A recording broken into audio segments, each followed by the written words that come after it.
If you want your Canva designs to look professional in print, it's important to prepare them correctly. In this tutorial, I'll show you how to get your designs print ready step by step. First, open your Canva project. Once it's ready on your screen, look to the top right corner and click the Share button. This opens a menu with several options for sharing and exporting your design. From here, select Download. In the Download menu, you'll see a range of file types. By default, Canva may select PDF standard, which is fine for sharing online, but it's not ideal for printing. Instead, change the file type to PDF print.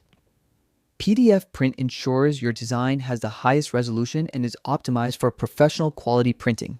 Next, pay attention to the bleed settings. Bleed is important if your design goes all the way to the edge of the paper, as it prevents unwanted white borders after trimming.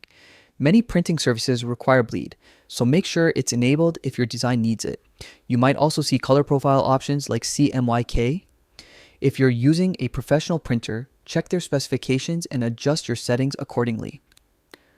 For most home or small business printing, PDF print handles colors well. Once your settings are correct, click Download. Canva will prepare your file as a high-resolution, print-ready PDF and save it to your designated folder. Before sending it off to the printer, it's a good idea to preview your file and make sure everything looks exactly as you intended. And that's it. By following these steps, your Canva designs are now ready for stunning, high-quality prints. Your vibrant creations will transition beautifully from screen to paper. Happy designing and printing.